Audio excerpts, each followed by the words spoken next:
SIR ஏதோ இன்னைக்கு பிறந்து ஏதோ பிஜேபி மூலமாக வாக்காளர் பட்டியலை மாத்துறதுக்கு நாங்க எடுத்துட்டு வந்த ஒரு கான்ஸ்பிரசி மாதிரி அதுக்கு எதிர்ப்பு தெரிவித்து போராட்டம் நடத்துற திராவிட முன்னேற்ற கழக கட்சிக்கு நான் சொல்ல விரும்புறேன். மாண்புமிகு முதலமைச்சருடைய மகன் பேசுறாரு, எஸ்ஐஆர்ன்றது என்னன்னு அவருக்கு தெரியல. மன்னிச்சுக்காங்க, நான் தப்பா சொல்றேன். அவர் என்ன சொன்னாரு? ஸ்பெஷல் இன்டென்சிவ் ரிவிஷன் சொல்லலைங்க, ஸ்பெஷல் இன்டென்சிவ் ரெஸ்ட்ரிக்ஷன் அப்படிங்கிறார். டிஎம்கே ஓட்டு சோரி பண்ணிக்கிட்டு முதலமைச்சர் ஜெயிச்சு வந்தாருன்னு நான் சொல்ல முடியுமா? நான் கேட்கறேன். இதெல்லாம் ஃபேக் தானுங்க, இதெல்லாம் டபுள் வந்திருக்கு இல்லைங்களா? இதெல்லாம் நீக்கிறதுக்கான முயற்சி தான் எஸ்ஐஆர். இல்ல எங்களுக்கு எஸ்ஐஆர் வேணாம்னா இந்த ஓட்டு ஃபேக் ஓட்டு 3 எபிக் நம்பர் ஒரே ஆளுகிட்ட இதெல்லாம் வச்சுக்கிட்டு நீங்க ஜெயிச்சிங்களா? கோவையில் முதலைப்பாளையத்தில் நடைபெற்ற பாரதிய ஜனதா கட்சியின் மாநில மற்றும் மாவட்ட நிர்வாகிகள் கூட்டத்தில் மத்திய நிதியமைச்சர் நிர்மலா சீதாராமன் கலந்து கொண்டு உரையாற்றினார். பாஜக மாநில தலைவர் நயினார் நாகேந்திரன் தலைமையில் நடைபெற்ற இந்த கூட்டத்தில் தமிழக பொறுப்பாளர் சுதாகர் ரெட்டி, தேசிய மகளிர் அணி தலைவர் மற்றும் கோவை தெற்கு தொகுதி எம்எல்ஏ வானதி ஸ்ரீனிவாசன் உள்ளிட்ட பலர் பங்கேற்றனர். கூட்டத்தில் முதலில் பேசிய நயினார் நாகேந்திரன், நிர்மலா சீதாராமன் ஜிஎஸ்டி வரியை குறைத்து மக்களுக்கு பெரும் நிவாரணம் அளித்ததாகவும் அதை வணிகர்கள் மற்றும் பொதுமக்கள் வரவேற்றுள்ளதாகவும் தெரிவித்தார். பின்னர் பேசிய மத்திய நிதியமைச்சர் நிர்மலா சீதாராமன், எஸ்ஐஆரை எதிர்க்கும் திமுக தோல்வி பயத்தால் அப்படி செய்கிறது. காங்கிரஸ் கூட்டணியில் இருந்தபோது 10 ஆண்டுகள் எஸ்ஐஆர் நடைமுறைக்கு வந்தது. அப்போது திமுக எதற்கும் எதிர்ப்பு தெரிவிக்கவில்லை. இப்போது மட்டும் ஏன் எதிர்க்கிறார்கள் என கேள்வி எழுப்பினார். அதே நேரத்தில் முதல்வர் ஸ்டாலின் தொகுதியிலேயே வாக்காளர் எண்ணிக்கை அதிகம் உள்ளது. திமுக ஆட்சி வன்மை அரசாக மாறிவிட்டது. மாநில அரசு அனைத்து திட்டங்களுக்கும் எதிராக தீர்மானம் நிறைவேற்றுகிறது. மோடி அரசின் நன்மை திட்டங்கள் தமிழகத்தில் வராமல் தான் தடுக்கப்படுகிறது என அவர் கடுமையாக விமர்சித்தார். டெல்லியில் நடந்த கார் வெடிப்பு சம்பவம் குறித்து அவர், அந்த சம்பவத்தில் மத்திய அரசு துரிதமாக செயல்பட்டுள்ளது. விவரங்கள் முழுமையாக வந்த பின் அது குறித்து பேசுவோம் என கூறினார். அதே நேரத்தில் பாஜக எந்த கூட்டணி கட்சிகளில் உள்நிலை விவகாரங்களிலும் தலையிடாது என அவர் தெளிவுபடுத்தினார். பெண்களுக்கான திட்டங்களை மக்களிடம் கொண்டு சேர்க்க பாஜக தொண்டர்கள் செயல்பட வேண்டும் என கூறிய நிர்மலா சீதாராமன், பெண்களுக்கு இடஒதுக்கீடு வழங்கிய அரசு மத்திய அரசு, அதை மக்களிடம் எடுத்துரைக்கவும் என வலியுறுத்தினார். நான் மத்திய அமைச்சராக இருந்தாலும் பாஜகவின் ஒரு தொண்டனாகத்தான் இருக்கின்றேன். ஒற்றுமையுடன் செயல்படுங்கள். கிராமம் கிராமமாக சென்று மக்களிடம் ஊக்கமளிக்க வேண்டும் என நிர்வாகிகளை ஊக்குவித்தார். ஜிஎஸ்டி ரிஃபார்ம் மேஜரா ஒரு ஸ்டெப் எடுத்த பிறகு நாடு முழுவதும் செப்டம்பர் 22 ஆரம்பிச்சு தீபாவளிக்கு அப்புறம் கூட மக்கள் வெளியில வந்து அந்த வரி குறைப்பின் மூலமாக அவங்களுக்கு கொடுக்கக்கூடிய கிடைக்கக்கூடிய அந்த பெனிஃபிட்டை உபயோகம் பண்றதுக்கு நல்லபடியா எல்லாரும் வெளியில வந்து அவங்களுக்கு தேவையான பொருட்களை வாங்கிக்கிட்டாங்க. அதனால வணிகர்கள் கூட அதுல இருந்து நிறைய டைரக்டா பயனடைஞ்சிருக்காங்க. அதனாலதான் இன்னைக்கு வணிகர் சங்கம் மூலமாக பிரதமர் மோடி அவர்களுக்கு வாழ்த்து தெரிவிக்கணும், உங்களையும் வாழ்த்தணும், நீங்க வரணும்னு சொல்லி கூப்பிட்டாங்க வணிகர் சங்கம்.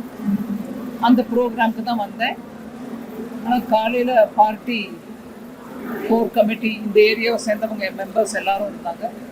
அவங்களோடையும் ஒரு பிரேக்ஃபாஸ்ட் மீட்டிங் ஆச்சு. இப்போ நீங்க எல்லாரும் கூட இருந்தீங்க. இங்க அணி பிரிவு தலைவர்களோட கூட ஒரு சின்ன இன்ட்ராக்ஷன் ஆச்சு. பட் இந்த சந்தர்ப்பத்தில் நான் வந்திருக்கும் போது ஒரு முக்கியமான விஷயத்த கூட உங்களுக்கு எடுத்து சொன்னோம். இன்னைக்கு தமிழ்நாடு முழுவதுமாக திராவிட முன்னேற்ற கழகம் எஸ்ஐஆருக்கு எதிர்ப்பு தெரிவித்து போராட்டம் நடத்துறாங்க. எனக்கு ரொம்ப ஆச்சரியமா இருக்கு. கிட்டத்தட்ட 60-70 வருஷமா அரசியல்ல முக்கியமா தமிழ்நாட்டின் மூலமாக தேசிய அரசியலை நடத்தும் சில காலகட்டங்கள் இருந்தும் கூட எஸ்ஐஆர் ஏதோ இன்னைக்கு பிறந்து ஏதோ பிஜேபி மூலமாக வாக்காளர் பட்டியலை மாத்துறதுக்கு நாங்க எடுத்துட்டு வந்த ஒரு கான்ஸ்பிரசி மாதிரி அதுக்கு எதிர்ப்பு தெரிவித்து போராட்டம் நடத்துற திராவிட முன்னேற்ற கழக கட்சிக்கு நான் சொல்ல விரும்புறேன். இதுக்கு முன்னாடி இந்த நாட்டுல எத்தனை முறை எஸ்ஐஆர் நடந்திருக்குன்னு உங்களுக்கு விவரமா எடுத்து சொல்றேன். 1952-56 அந்த காலகட்டத்தில் எஸ்ஐஆர் நடந்திருக்கு. 57ல நடந்திருக்கு, 57ல, 61ல நடந்திருக்கு, 65ல எஸ்ஐஆர் நடந்திருக்கு, 66ல நடந்திருக்கு, 83, 84 அப்ப கூட நடந்திருக்கு, 87, 89 அப்பவும் எஸ்ஐஆர் நடந்திருக்கு, 92ல நடந்திருக்கு, 93ல நடந்திருக்கு, 95ல நடந்திருக்கு. அதுக்கப்புறம் 2002, 2003, 2004, அதாவது மொத்தம் சேர்த்தா 10 முறை 2000 the year 2000 முன்னாடி 10 முறை நடந்திருக்கு. 2000ல இருந்து ஆரம்பிச்சு 2004ல 3 முறை நடந்திருக்கு. அதெல்லாம் எஸ்ஐஆர் இல்லைங்களா? அப்போ அந்த எஸ்ஐஆர்லாம் நடந்த போது காங்கிரஸோட தோழமை கட்சியா பல கட்டங்கள்ல மத்திய அரசியலையும் பங்கேற்று இருக்கக்கூடிய டிஎம்கே இப்ப ஏதோ பிஜேபி சுயமா ஏதோ கிரியேட் பண்ணி ஒரு பெரிய பூதத்தை எடுத்துட்டு வந்தாங்கிற மாதிரி கொடி பிடிச்சிட்டு போராட்டம் நடத்துறது எதுக்கு? ஏன்னா எதுக்கு பண்றாங்க அவங்க? நான் கொஞ்சம் நேற்றுக்கோ முதல் நாளோ அதுக்கு முன்னாடி ஞாயிற்றுக்கிழமை பேசியிருக்காருன்னு நினைக்கிறேன் முதலமைச்சர்,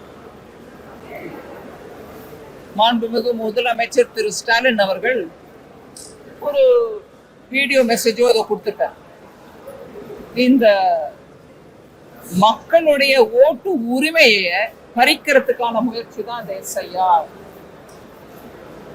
நம்மளுடைய ஓட்டு உரிமையை பாதுகாக்க வேண்டும்.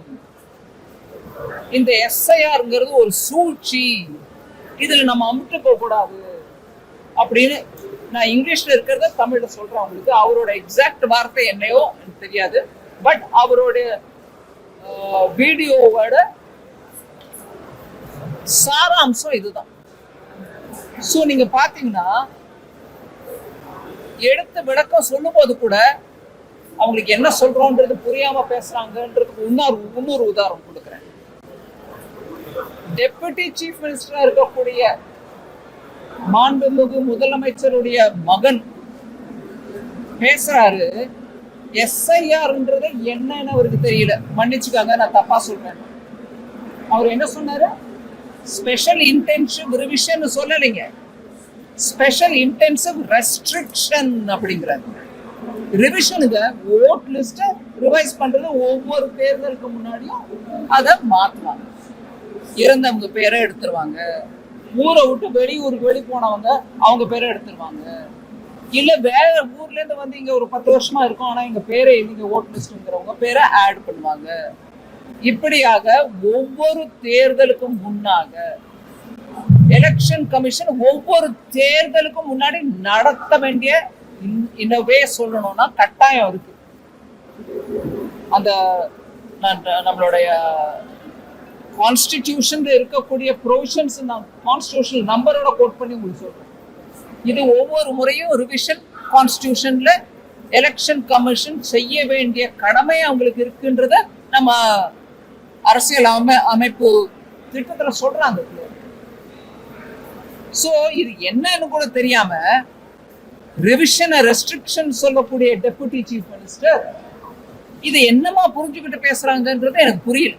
அதனால அவங்க செய்யற ப்ரொடெஸ்டும் எதுக்கு ப்ரொடெஸ்ட் பண்றாங்க? இறந்தவங்களை லிஸ்ட்ல ஒண்ணு வைங்கிறாங்களா?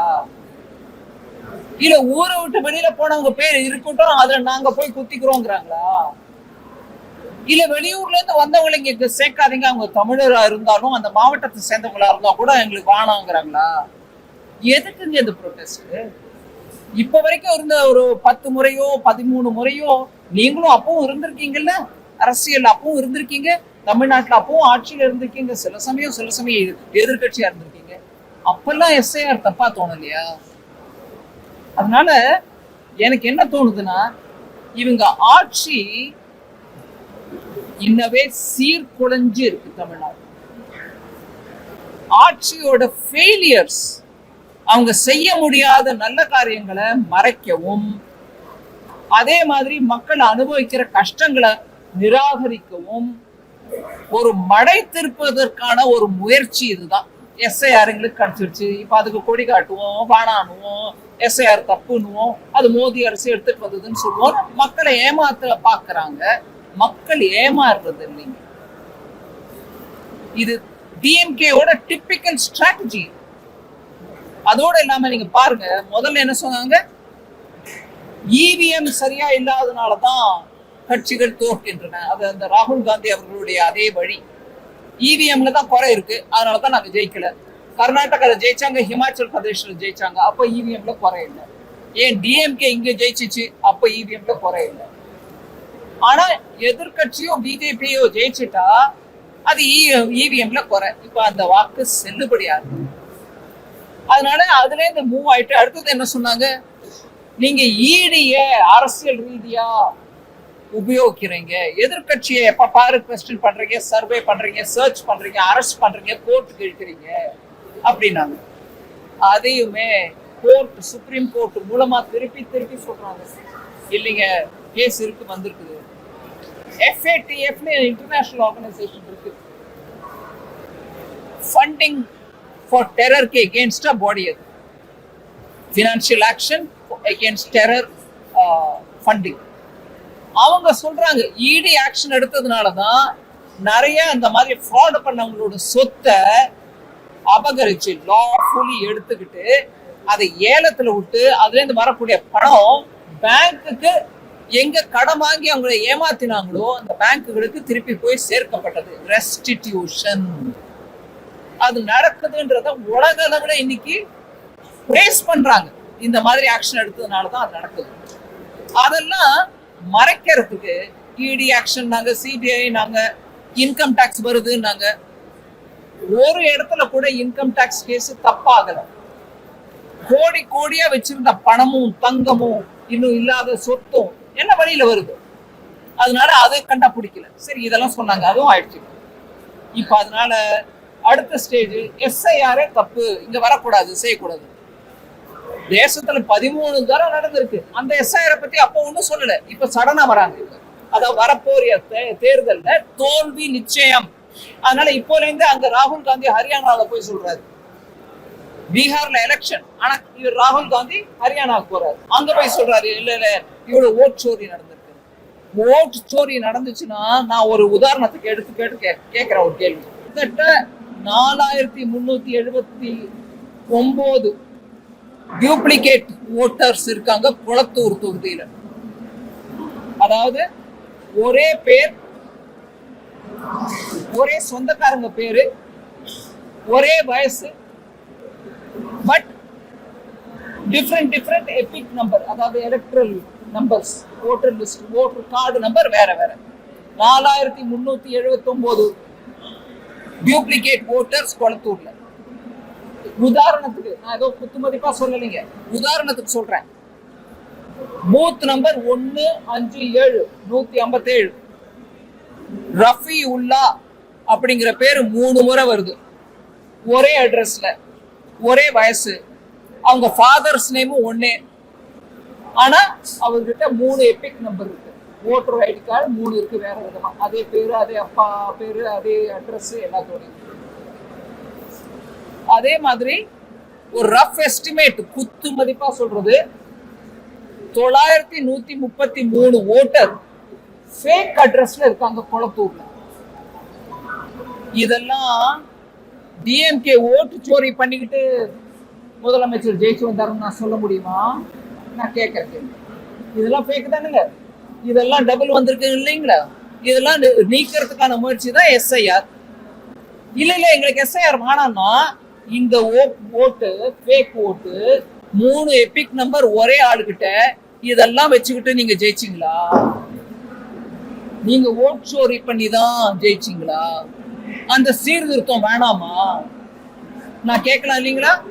உங்க ப்ரொட்டஸ்ட் எஸ்ஐஆருக்கு எகெயின்ஸ்ட்னா உங்க தொகுதியில இருக்கிற இந்த ஃபேக் ஐடிஸ் எல்லாத்தையும் எப்படி நீக்கிறது? அது வேணுமா உங்களுக்கு? அதனாலதான் ஜெயிச்சிங்களா? இப்படியாக ஒண்ணு சொல்றேன் உங்களுக்கு, ஒரே அட்ரஸ், அதே குளத்தூர் தான், 30 voter IDs R registered in one single address.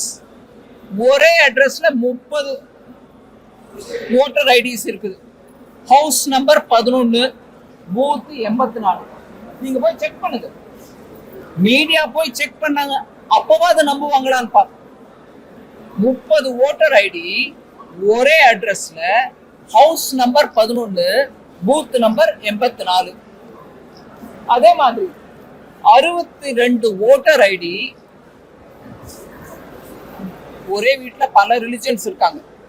இந்த 62 ஓட்டர் ஐடி இந்து, முஸ்லிம், கிறிஸ்டியன், என்ன ஜாதி வேணுமோ என்ன மதம் வேணுமோ இருக்காங்க. House number 20, house number 20, booth 187. அவங்கள வச்சுட்டு தான் ஜெயிச்சிங்களா? அது ஓட்சோரியா இல்லையா? அடுத்த கேள்வி, 80 ஓட்டர் ஐடிஸ், அதே மாதிரி மல்டிபிள் ரிலிஜன், பலதரப்பட்ட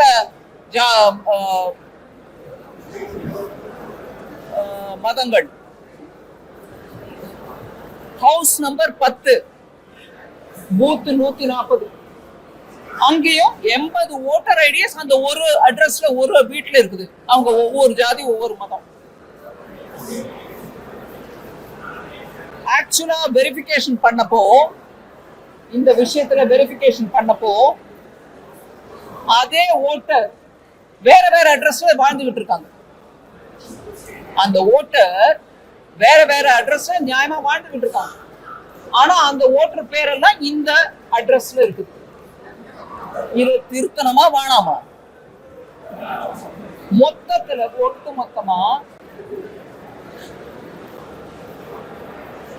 5964 மிக்ஸ்டு ஹவுஸ் ஹோல்ட்ஸ், அதாவது ஓட்டர்கள் களத்தூர்ல இருக்காங்க. ஆக்சுவலா அவங்க ஒருத்தருக்கு ஒருத்தர் சம்பந்தமே இல்லை. அவங்க எல்லாரையும் குப்பையில அள்ளி போடுற மாதிரி அள்ளி போட்டு அந்த ஒரு அட்ரஸ்ல போட்டுட்டாங்க. சோ இப்படியாக மிக்ஸ் பண்ணப்பட்ட அந்த ஒரு தொகுதியை நான் எடுத்துட்டு சொல்றேன்.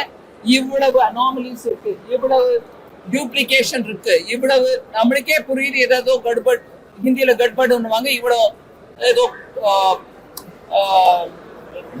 குளறுபடி இருக்கு. அப்படி சீர்திருத்தம் பண்ணணுமா வேணாமா? சரி, இதே இது ராகுல் காந்தி போய் மகாராஷ்டிரால சொல்லிட்டே இருக்க. மகாராஷ்டிரால சீர்திருத்தம் பண்ணல, ரிஃபார்ம் பண்ணல. சிஎஸ்டிஎஸ் ஒரு ஆர்கனைசேஷன், அவங்க கொடுத்த நம்பர்ஸை வச்சுட்டு ராகுல் காந்தி பேசிட்டாரு. அவங்க சொல்றாங்க, நாங்க ஒத்துக்கிறோம், நாங்க கொடுத்த நம்பர்ஸ்ல ப்ராப்ளம் இருக்குது, அது சரியில்லை, எஸ்ஐஆர் ரிலேட்டட் அனாலிசிஸ் எங்களோட சரியில்லை அப்படின்னு அவங்களே வெளியில வந்து சொல்லிட்டாங்க, சிஎஸ்டிஎஸ். அதை நம்பிக்கிட்டு ராகுல் காந்தி மகாராஷ்டிரால பேசினார். பீகார் விஷயம் உங்களுக்கு சும்மா எடுத்து சொல்றேன். Local BLO, booth level agents, BLA report பண்றாங்க. 22 லட்சம் ஓட்டர்ஸ் இறந்தவங்க, மரணம் அடைந்தவங்க, அவங்க ஓட்டர் லிஸ்ட்ல இன்னும் இருந்துட்டு இருக்காங்க. அதை சீர்திருத்தம் பண்ணா பீகார்ல போனா அது தப்பா? அப்ராக்சிமேட்லி 7 லட்சம் எலெக்டர்ஸ், 7 லட்சம் ஓட்டர்ஸ் மோர் தென் ஒன் பிளேஸ்ல ஓட்டரா பதிவு பண்ணிட்டு இருக்காங்க. ஒரு இடத்துல மாத்திரம் இல்லாம இன்னொரு இடத்துலயும் பதிவு பண்ணிருக்காங்க. 7 லட்சம் பேர். இது கரெக்ட் பண்றது தப்பா ரைட்டா? உங்க ஓட்டு உரிமையை பறிக்கிறோமா இல்ல யாரோட ஓட்டு உரிமை போகுது? அதே மாதிரி 35 லட்சம் ஓட்டர், பீகார் கணக்கு சொல்றேன், இங்க இல்ல, 35 லட்சம் ஓட்டர் பர்மனண்டா நாங்க பீகாரை விட்டு வெளியில போயிட்டோம் அப்படிங்கிறாங்க. ஆனா அவங்க பேர் லிஸ்ட்ல இருந்துட்டு இருக்கிறது ரைட்டா, இருக்கிறது தப்பா? அதே மாதிரி இதெல்லாம் சீர்திருத்தம் பண்ணா பீகார் ஓட்டர் லிஸ்ட்ல இருந்து கிட்டத்தட்ட 64 லட்சம் பேரு நீக்கப்பட வேண்டிய, லாஃபுல்லி நீக்கப்பட வேண்டிய நிர்பந்தம் இருக்குது. சட்ட பிரகாரம் இவங்க அந்த லிஸ்ட்ல இருக்கக்கூடாது. 64 லட்சம் பேர் அதை நீக்க முயற்சிக்குது எலெக்ஷன் கமிஷன். இது நம்ம புரிஞ்சுக்கணும். இப்போ 2வது phase all over India, Bihar ஆயிடுச்சு, ஆல் ஓவர் இந்தியா பண்ண போறோம் எலெக்ஷன் கமிஷன் மூலம். அவங்க என்ன பண்றாங்க, 9 ஸ்டேட்ஸ்லயும் யூனிட் டெரிட்டரி 3 பண்றாங்க. இந்த சத்தீஸ்கர், கோவா, குஜராத், கேரளா, மத்திய பிரதேஷ், ராஜஸ்தான், உத்தரப்பிரதேஷ், வெஸ்ட் பெங்கால்.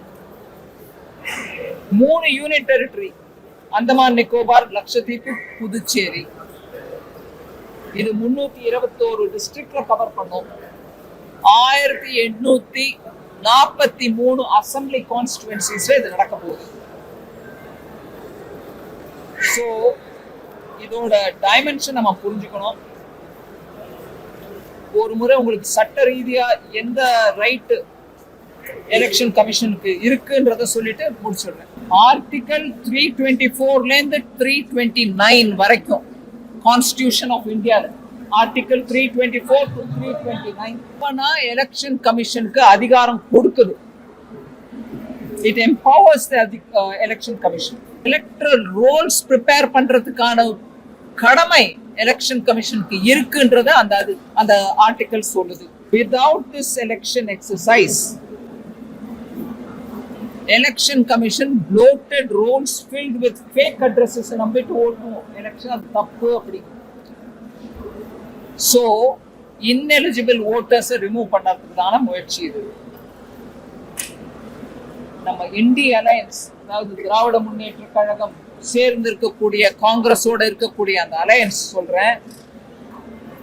எங்க தாத்தா நேரு தான் கொடுத்தாரு எல்லாம், எங்க அம்மா இந்திரா அம்மா தான் கொடுந்துச்சு எல்லாம் அப்படின்னு சொல்றானுங்க. இன்னைக்கு ஒவ்வொரு கான்ஸ்டிடியூஷனல் இன்ஸ்டிடியூஷனையும் எய்தர் அவங்களோட கிரெடிபிலிட்டியை அஃபெக்ட் பண்றதுக்கான எல்லா முயற்சியும் எடுத்துட்டு இருக்காங்க. அவங்கள அண்டர்மைன் பண்றதுக்கான, அதாவது அவங்களுடைய பவர் வலுவை இழக்கிறதுக்கான முயற்சி நடந்துட்டு இருக்கு. ஸோ ஒவ்வொரு கான்ஸ்டிடியூஷனல் பாடி, ஒவ்வொரு கான்ஸ்டிடியூஷனல் ப்ராசஸ், ஒவ்வொரு கான்ஸ்டிடியூஷனல் பிரின்சிபலையுமே டார்கெட் பண்ணிட்டு போயிட்டு இருக்காங்க இந்திய அலையன்ஸ். நம்ம நாட்டில் கோர்ட் மூலமா எலெக்ஷன் கேசஸ் எத்தனையோ பார்த்துருக்கோம். ஆனா அதுல இருக்கக்கூடிய முதன்மையான பாயிண்ட் என்ன? சட்ட ரீதியா போய் கோர்ட்ல கேஸ் போட்டு ஜெயிச்சுக்காங்கன்னு சொல்ற அந்த பிரின்சிபல், அதை சீர்குலைய வைக்கிறாங்க இவங்களுடைய ப்ரொடெஸ்ட். இன்ஃபேக்ட் நான் அந்த செக்ஷனை கொஞ்சம் இங்கிலீஷ்ல படிக்கிறேன், கேட்டுக்காங்க. Section 21 of the representation of people's act, இந்த எலெக்ஷன் நடத்துறதுக்கான சட்டம், ரெப்ரசன்டேஷன் ஆஃப் பீப்புள்ஸ் ஆக்ட் சொல்லுது, எலெக்ஷன் கமிஷன் நீ தயார் பண்ணு, அந்த எலக்ட்ரல் லிஸ்ட்டை ரிவைஸ் பண்ணு, ஒவ்வொரு எலெக்ஷனுக்கு முன்னாடி இது ஸ்பெஷல் ரிவிஷனும் நடத்து, இல்ல ஸ்பெஷல் ரிவிஷன் எப்ப பண்ணணுமோ அப்பெல்லாம் பண்ணு, அந்த காரணத்தையும் சொல்லு அப்படின்னு இவ்வளவு சட்ட திருத்தமா கிளியரா சொல்லு. In fact section 21(2) of the Representation of People's Act says a revision of the electoral roll is mandatory before each election. Representation of People's Act இது mandatoryன்னு சொல்றாங்க. அதை தவிர இந்த கண்டிஷன் ஏதோ புதுசாவோ இல்ல ஆர்பிட்ரேரியாவோ எடுத்துட்டு வந்தது இல்ல, ஏதோ அவங்க நினைச்ச போது ஏதோ பண்ணிட்டாங்கன்றது இல்ல, சட்ட ரீதியா இருக்குது. It's been part of the election. ஒரு பல தசாப்தங்களா இது இருக்குது. எலெக்ஷன் கமிஷனோட உரிமை அதே மாதிரி கடமையா இருக்கு. ஸோ இதை 1 person 1 voteங்கிற அந்த ஐடியாவோட நம்ம சொல்லிட்டே இருக்கோம். ரொம்ப முக்கியம். எலெக்ஷன் கமிஷனை பவர் இழக்க வச்சிடாதீங்க. இதுதான் நம்ம நாட்டுக்கு. ஆக்சுவலா வெளிநாட்டுல எல்லாம் இப்ப சொல்றாங்க, உங்க எலெக்ஷன் கமிஷனை எங்க கிட்ட வர சொல்லுங்க, எங்களுக்கு கத்துக் கொடுக்க சொல்லுங்க. அந்த இன்ஸ்டிடியூஷனை அண்டர்மைன் பண்றதுல முக்கியமா டிஎம்கேயும் காங்கிரஸும் முன்னின்று நடத்துறாங்க. நாங்க கேள்வி கேட்டோமே, நீங்க கொளத்தூர்ல ஓட் சோரி மூலமா ஜெயிச்சீங்களா? அது யோசிங்க. மீடியாவும் அந்த கேள்வி கேட்கணும். எங்க இவ்வளவு அனாமலிஸ் இருக்கு உங்களோட கான்ஸ்டிடுவன்சில, உங்க அசம்பிளி தொகுதியில, அது யார் கரெக்ட் பண்ணுவாங்க? பின்ன அதெல்லாம் வேணுமா? இறந்தவங்க உங்க லிஸ்ட்ல இருக்கணுமான்னு கேளுங்க. எடுப்பாங்கன்னு. ஏன்னா இவ்வளவு சட்ட ரீதியா அவங்களுக்கு இருக்கக்கூடிய அதிகாரத்தை குலைக்கிறதுக்கு முயற்சி பண்ணா யாரு சும்மா இருப்பாங்க? சட்ட ரீதியா ஆக்ஷன் எடுத்து நடத்துறது தப்பு. இது வரைக்கும் நடக்காதனால எப்படியே ஓட்டுங்க, குப்பையை வச்சுக்கிட்டே ஓட்டுவோம், குப்பையை வச்சுக்கிட்டே ஓட்டு போட போவோம். சரிங்களா? சீர்திருத்தத்துக்கு அவங்களுக்கு இருக்கிற உரிமையை கேள்வி கேட்கணும்னா இப்ப வரைக்கும் கேட்காம இப்ப ஏன் கேட்கறீங்க? நான் திருப்பி உங்களே கேட்கலாம் அந்த கேள்வியை. ஏங்க நடத்தல 2009, ஏங்க நடத்தல 2014? அப்போ நின்று கேட்டிருக்கணும் அதே டிஎம்கே. அதை கேட்கல. இப்ப நடத்தும் போது வந்து கேட்கிறோம். ஏன்னா அப்ப நடக்கல அப்ப நீங்க ஏன் வாய மூடிட்டு இருந்தீங்க? கேட்டுக்கலாம்ல எலெக்ஷன் கமிஷனே. ஏன் சும்மா இருக்க? ஏன் பாவம் ஒரு வருஷத்துக்கு முன்னாடி டிஎம்கே எலெக்ஷன் கமிஷனே SIR இங்க தமிழ்நாட்டுல பண்ண ஒரு வருஷத்துக்கு முன்னாடியே அப்படின்னு கேட்கல? அரிசியில GST இல்லைங்க. யார் சொல்றா இருக்குது? செங்கோட்டை முன்பே நடந்திருக்கு. உடனே உள்துறை அமைச்சரும் அங்க போயிருந்திருக்கிறாரு. ஹாஸ்பிட்டல்ல போய் அடிப்பட்டவங்களை பார்த்துருக்காங்க. இதோட விவரம் வெளியில வந்தாதான் நம்ம முழுமையா அது மேல கமெண்ட் பண்ண முடியும்.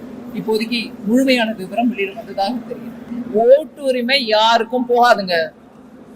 நம்ம குடிமக்களா இருக்கக்கூடிய யாரோட ஓட்டு உரிமையும் போகாது. ஆனா அதுக்குன்னு என்கிட்ட ஒரு காகிதமும் இல்ல, எங்க அப்பா அம்மா பத்தி எனக்கு விவரம் இல்ல, ஆனாலும் நான் ஓட்டுற அங்க இருப்பேன் அப்படின்னு டிமாண்ட் பண்ணீங்கன்னா அவங்களோட ரூல் பிரகாரம் கேட்கறாங்க. ஒருவேளை கஷ்டமா இருந்துச்சுன்னா டிஸ்ட்ரிக்ட் கலெக்டர்ல இருந்து ஒரு ஃபார்மை வாங்கி கொடுங்க. இருங்க இவங்க எப்படி இருக்காங்க. இன்னும் பல விதமான எல்லாத்துக்கும் எது முடியாதோ அதுக்கு ஆல்டர்னேட்டிவ்ஸ் கொடுத்துருக்காங்க. அதனால அந்த ஆல்டர்னேட்டிவ்ஸை பத்தி பேசாம நான் இதையே சொல்லிட்டு இருப்பேன்னா அது முறையில். ஏன்னா எலெக்ஷன் கமிஷனும் மக்கள் வந்து ஓட்டு போடணும்ன்ற முயற்சியில தான் இருக்காங்களே தவிர ஓட்டு போடக்கூடாது அவங்கள தவிர்க்கணும்ன்ற முயற்சியில எலெக்ஷன் கமிஷன் இல்லை. கிராமத்துல இருக்கிறவங்க இதுக்காக பல நாள் அலைய வேணாங்க. அவங்க பூத் லெவல் ஆஃப் ஏஜென்சி கிட்ட சொல்லிட்டாங்கன்னா அவங்க பண்றாங்க. உங்களுக்கு அலைய வேண்டாம், யாரையும் அலைய வேண்டிய நிர்பந்தம் இல்லை.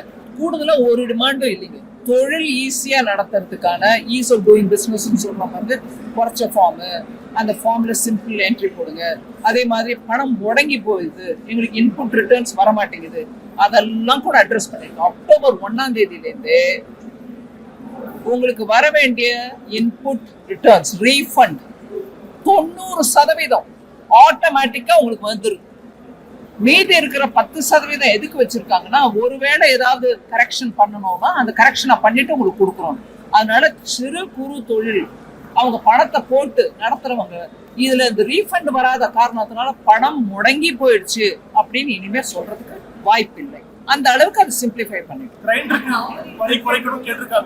எல்லாத்துக்கும் வரிய சிஸ்டமேட்டிக்கா குறைச்சிருக்கோம். நான் இந்த விஷயத்தை நான் அடிக்கடி தமிழ்நாட்டுல சொல்லிட்டே இருக்கேன்.